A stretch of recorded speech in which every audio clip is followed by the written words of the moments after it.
Hi, I'm Drew. And I'm Sam. And welcome to Drewling Samantics.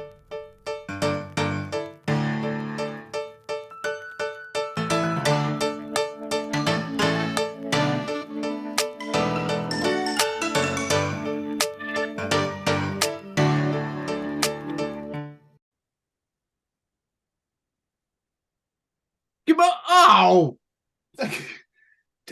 Right, lovely. I mean, if you said to me, make a list of all the things you want to see today, with the greatest respect, and I love you, mate, but that would have been pretty low down my list. I've just been, but for anyone not on YouTube, you've lucked out today. Those of you joining us on YouTube, you are probably just as horrified as I am that we've just been greeted by Drew's crotch. Well, you say it's low down on your list. It's fairly low down on me as well, mate. But personally, that's saying something because as it goes, you're fairly low down anyway. So everything's low down. No, I was just adjusting my lighting, and I hadn't realised we'd logged on. So you caught me adjusting. Well, I guess in a way, I say it's not what I wanted to see. But had you not been doing that, I wouldn't have been able to see you at all. I would have been slightly dull, mate. You know, yes, and we don't want that. No. But anyway, so what I must say, mate, that this is a far greater view than the one I was subjected to in the I YouTube so. a few minutes ago. So cheers, nice to see you, mate. Cheers, mate. Lovely to see you. Yeah, lovely to see this part of you. Yes. But Filling the frame in a far nicer way. There we go. Exactly. How you been, mate? Yeah, good. Little bit busy, little bit to come, little bit done. So yeah, good productive week. I zoomed up and did a little bit of filming up north. Yeah. Which was lovely in a beautiful old castle, Castle Eden. If anyone knows it, it's gorgeous.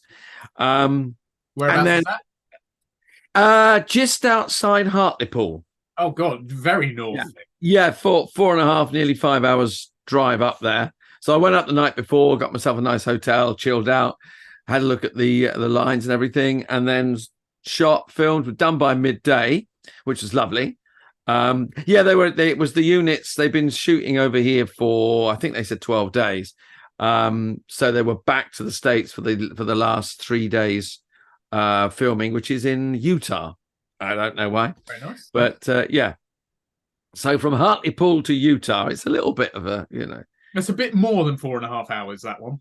Well, that is a bit of a schlep. Yeah. What I do want to say, though, is I was filming away in this lovely sort of old stately home, Castle Eden, and walking through we were filmed in the conservatory. I was walking through the hall to the sort of orangery where we were shooting. Right. And there in the corner, standing there, was a Dalek, a full-sized. And it was a real one. It wasn't a reconstruction, because I looked underneath and around the back, and I thought, yeah, that's where the operator was sat. There's all the little wheels underneath and everything. So that has been used somewhere along the line. Just to clarify, when you say it's a real one, you mean it was actually used in Doctor? Not, they don't exist, mate. I don't want to ruin it. It wasn't a real Dalek. Now I know that. And you know that, but out there are people out there now going, what? I mean, you might as well say there's no Father Christmas, mate. This is like when you told everyone that Father Christmas wasn't real. Our ratings dropped like a stone because you'd upset all the kids around the world. Yeah, I've had a contract put out on me by anyone under 8 years of age. Yeah. Yeah, that's why we put the explicit label on. It's not that we swear that much. It's so that people don't come on and have their hearts broken by you ruining the favourite myths of children worldwide. Yes, smashing the illusion. Yeah, sorry about that. But no, it was a really incongruous little sight to see a Dalek sitting in the corner in this hall. It was very funny. Wow. So, of course, I had my photograph taken with it. Of course I did. You know, a couple of selfies. Yeah. Got to be done. But I'm glad you've had a good week. Yeah, I think it sounds fairly similar to mine in that sort of sporadic-y bits. So a bit of work here and there, auditions and getting ready for shows at the weekend. You've got a show at the weekend as well, actually, haven't you? Yes. I'll be away at the weekend. Yeah, so another trip up north. By the time people are listening or watching to this episode, we'll both have been out and about touting ourselves as famous British sitcom characters. So, but yeah, no, and I guess it's that time of year where it seems to be either or, doesn't it? You're either immensely busy or it's very quiet. I mean, Yes. we've talked about the seasons of work before, and summer is either all or nothing, really, isn't it? If you get a summer season job or a summer panto or a summer show that's running for a long period, you're non-stop, you're solid. But if you're not, there doesn't tend to be a great deal of work. I mean, we had Steve on last week with the immersive dinner theatre. They tend to be in hotels, and over summer hotels tend to have a lot more weddings because of the weather and because they can sort of guarantee that it's going to be a bit more friendly in that respect. So they tend to lean that way and don't book quite so many of those immersive dinner shows. And there aren't seasonal shows in quite the same way. And there are a lot of things like, I know a lot of people go and do sort of summer campy stuff. So like Haven or other holiday camps are available, Butlins, etc. So they have longer seasons around now because obviously kids being on holiday coming up, is end of this month, isn't it? That the kids. Yeah. Yes. The end of July. Yeah. So that's busy, but there doesn't tend to be those little sporadic-y bits quite so much. Like, I mean, we've just said we've had sporadic stuff, but that's more a case of prepping for things and working around. Yeah, I think you're right. Sorry. Yeah, I think you're right. Sorry to interrupt. I think you're right saying if people have got, I mean, a lot of open air theatre is done at this time of year, so there's a lot of those tours going. Theatres run pretty much the same. They have their summer, but then there's the summer shows at the end of piers and and those summer season shows.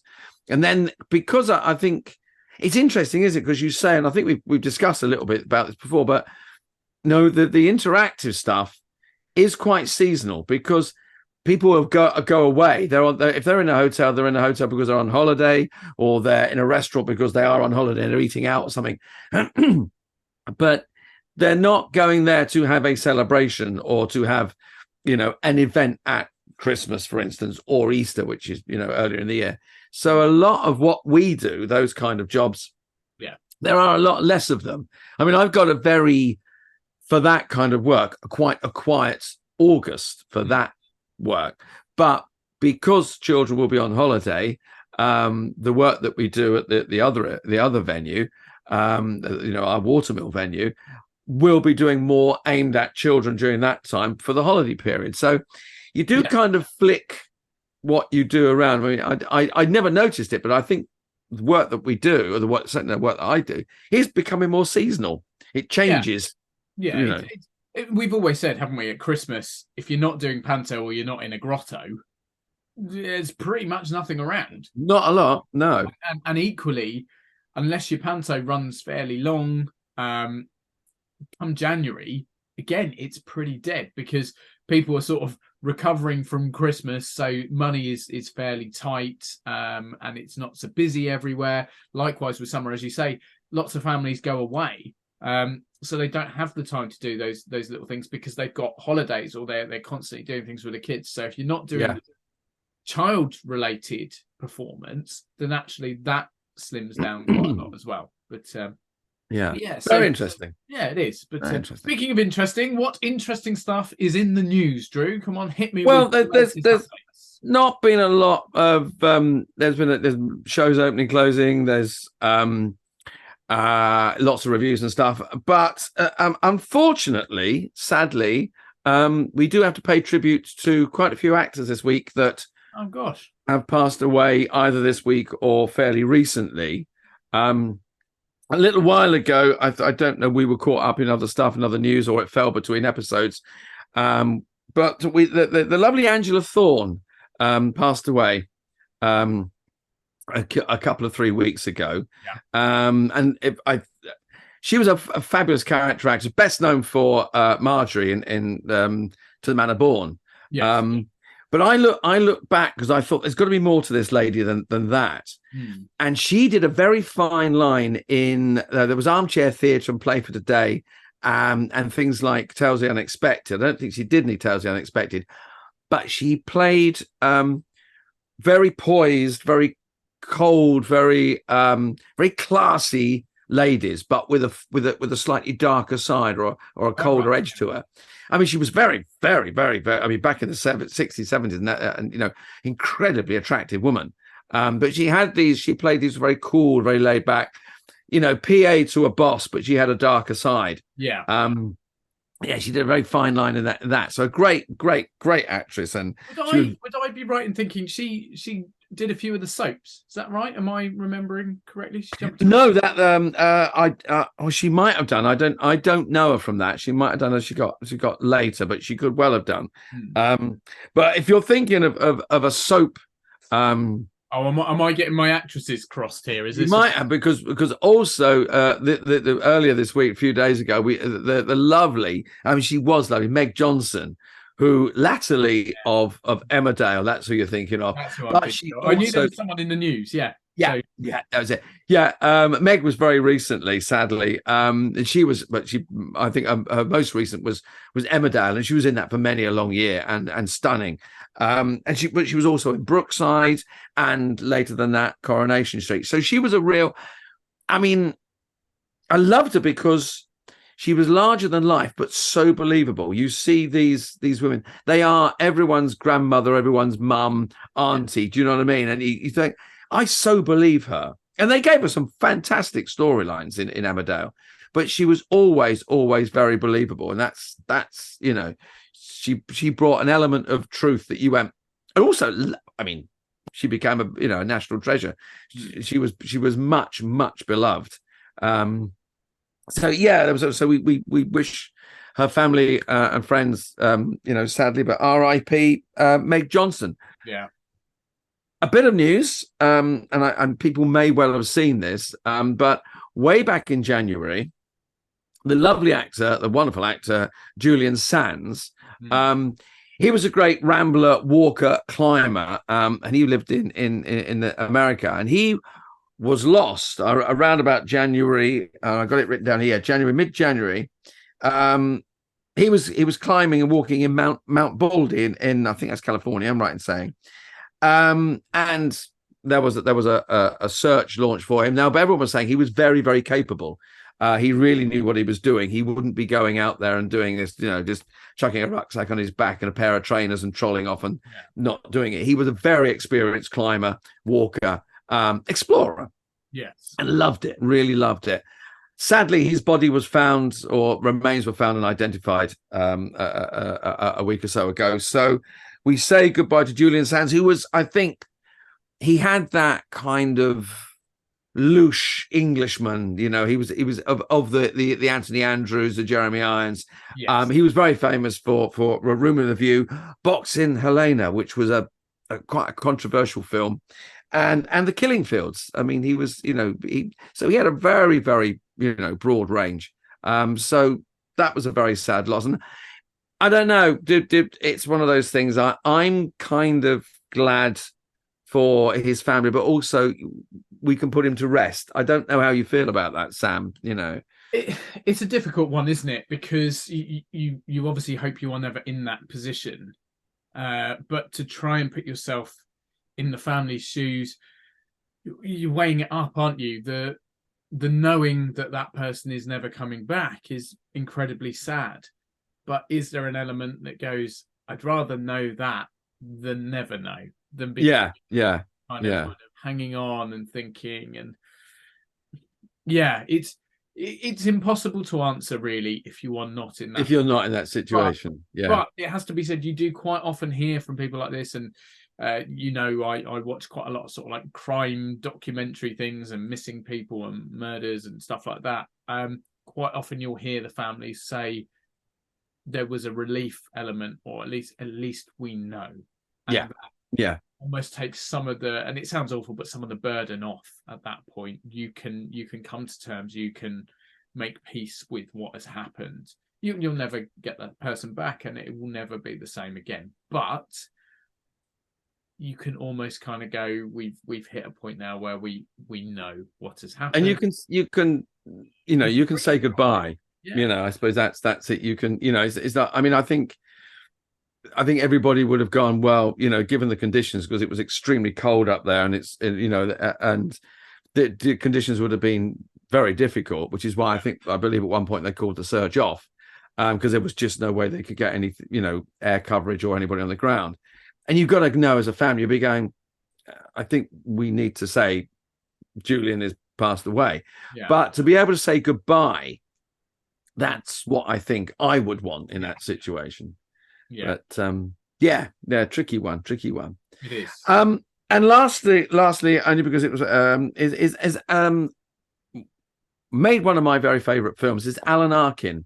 Yes. Passed away at the grand age of 89. So thankfully, a long and full life.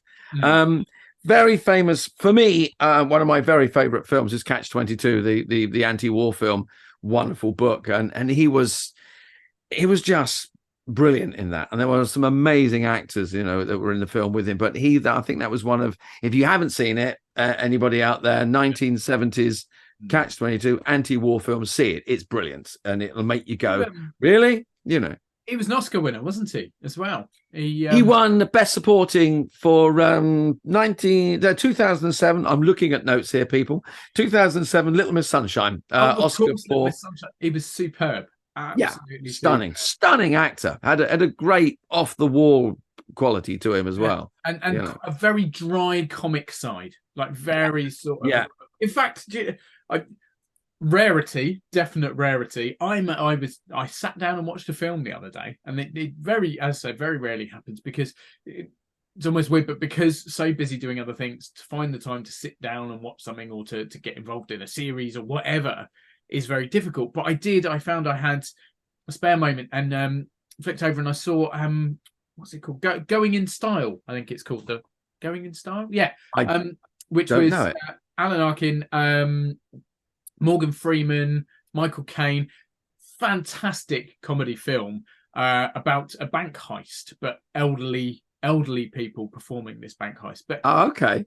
He was superb in that. I mean, they all were, and it's just, I mean, you see those names all together and you think, bloody hell, like this is what a film or something. But brilliant film. Very, very, very talented actor, very deserving of his Oscar, and another very sad loss. So R.I.P. those four wonderful actors. So here's to them and to their families as well. Yes, indeed.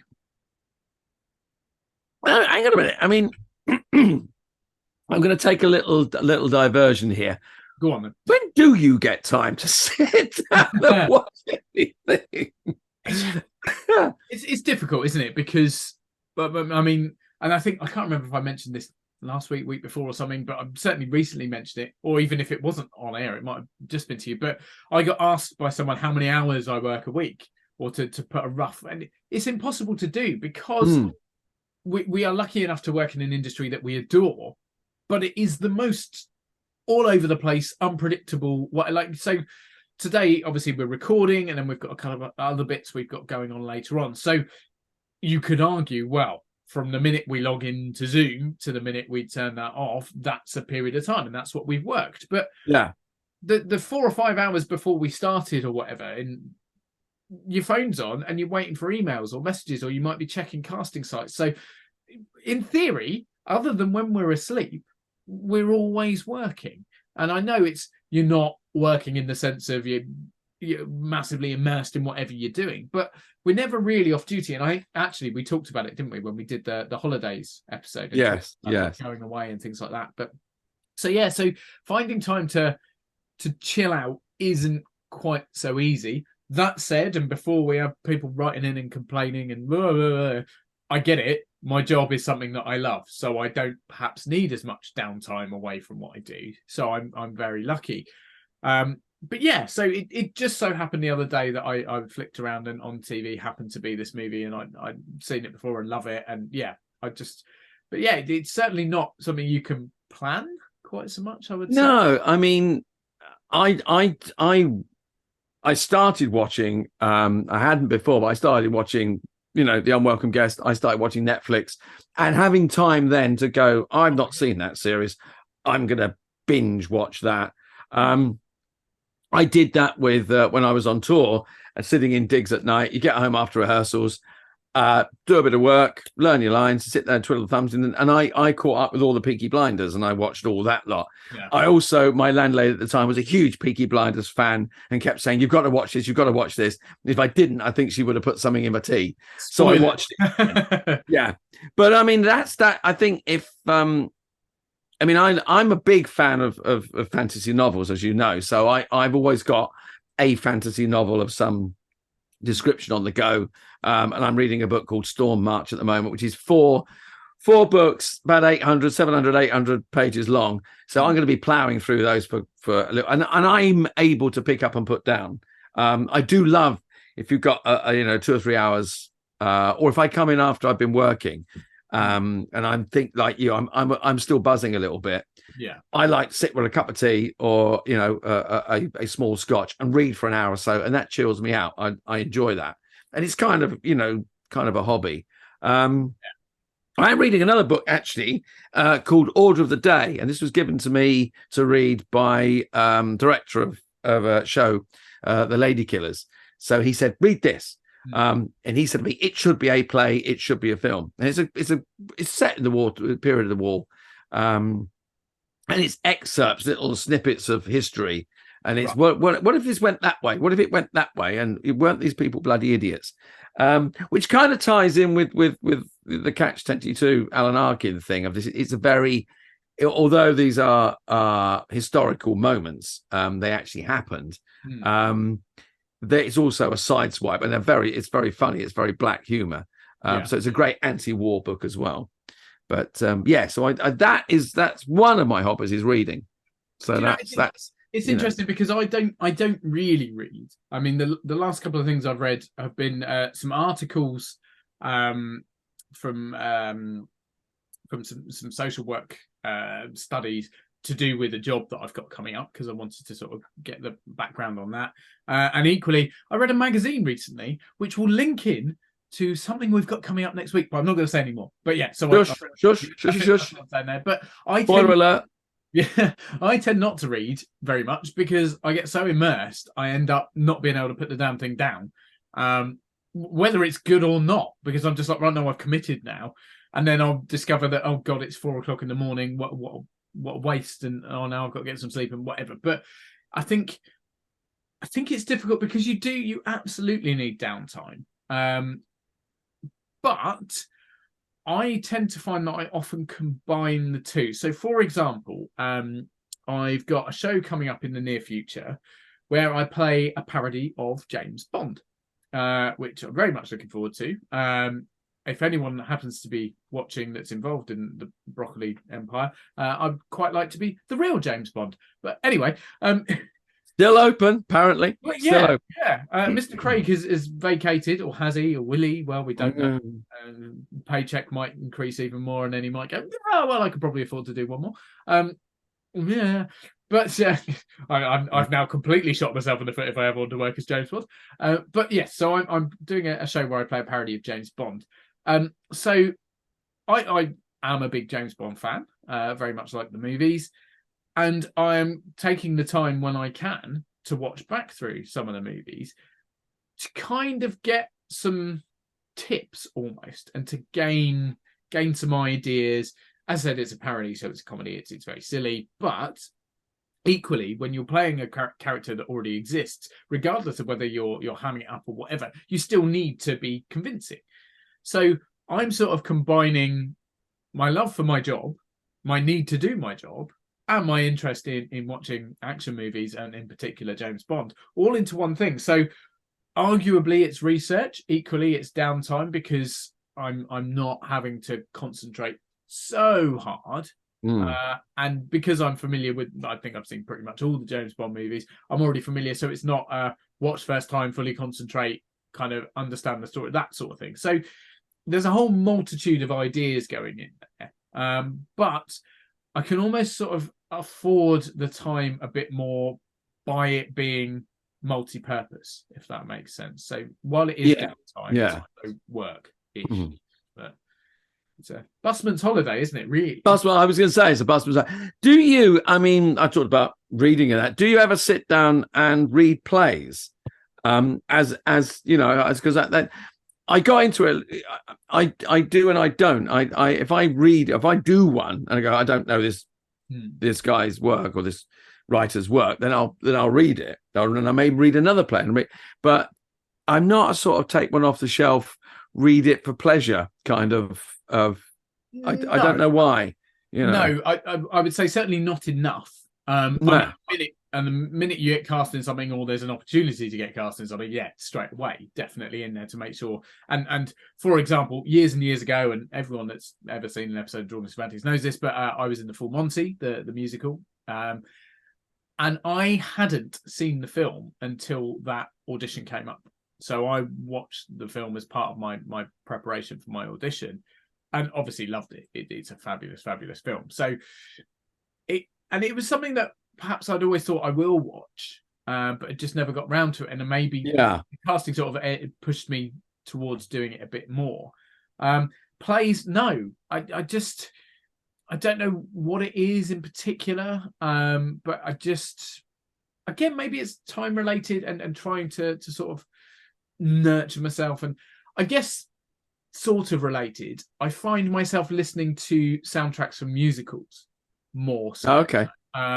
And I guess we've established through numbers of people that watch us on YouTube and those that listen to us on podcast apps, obviously it's much easier to multitask when you are just using your ears for something else, rather than having to sit and watch something. So whenever I'm driving anywhere, I've got songs from musical theatre on. Number one, because if I sing along to them, it keeps my voice going and it keeps me practicing. Two, because I genuinely love it. Again, Busman's Holiday, but I adore musical theatre. But equally, and I never used to do this because I always used to be, right, I am not listening to a soundtrack until I've watched the musical live, or I used to be the same with book. I'm not watching that movie until I've read the book first, or whatever, or I'm not watching that series, which is a spin-off from this, until so I was very like, no, I must do this. But actually realization kicks in, and there are some stunning musicals out there which are finished and probably won't return for either a long time, if ever. What a random example for you is Catch Me If You Can, which is one of my favorite movies of all time. And the soundtrack from that musical is stunning. Absolutely adore it. There are a couple of tracks in there that I could listen to on repeat over and over and over and over. Yeah. Excuse me. The chances of it coming back in the near future are very slim. It did a short run on Broadway. Did it ever come over here? Don't think it did. I don't think it did. No. But yeah. So not so much reading of plays, but certainly I will listen to musical theatre albums and try and. I mean, I guess a lot of it is I'm trying to pick out audition songs or songs that I enjoy singing because they're always useful. But yeah. I guess, again, fine line between work and play and downtime and still being sort of on duty, so to speak.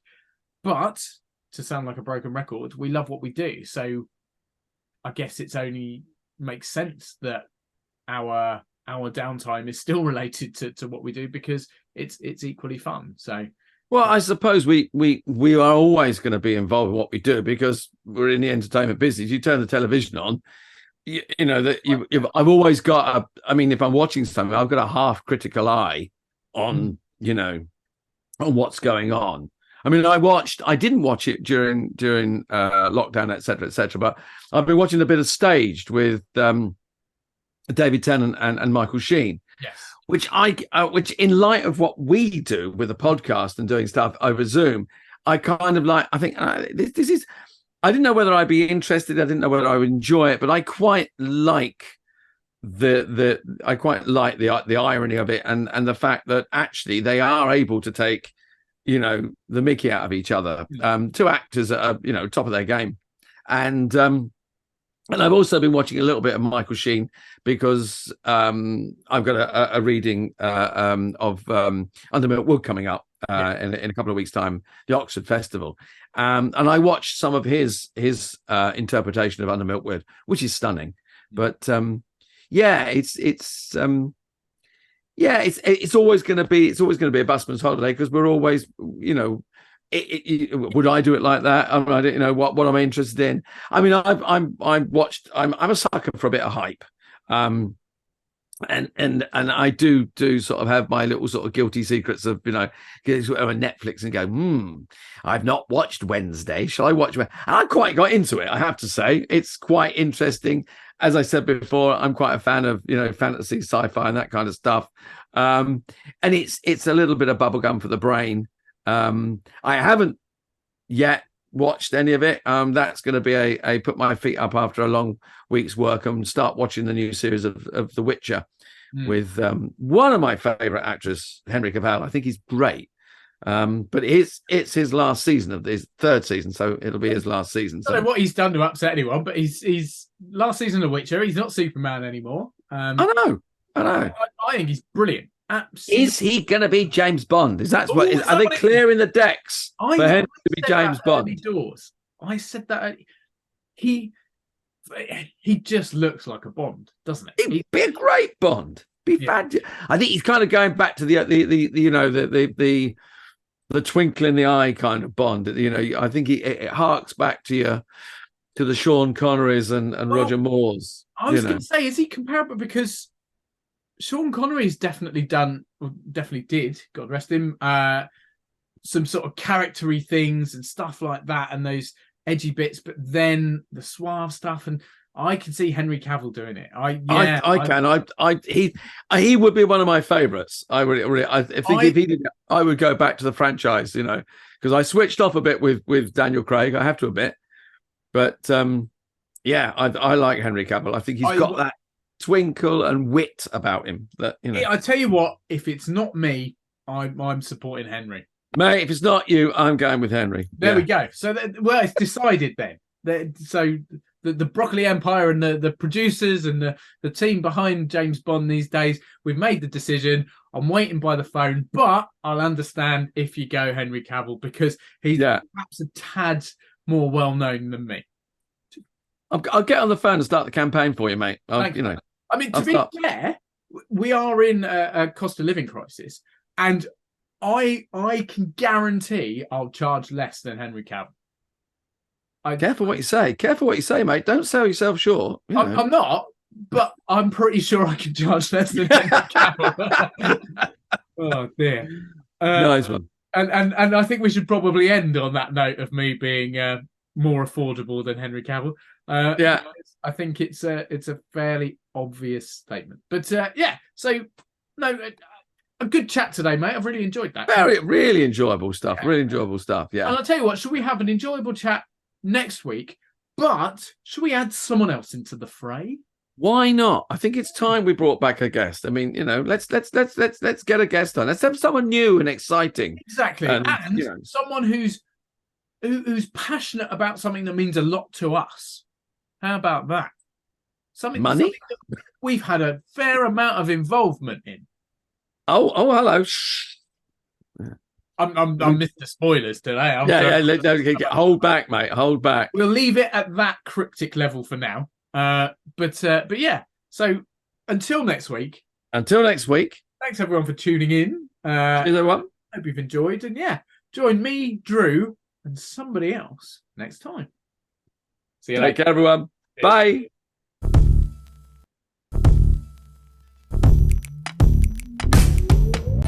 Thanks again for watching this episode of Drewling Samantics.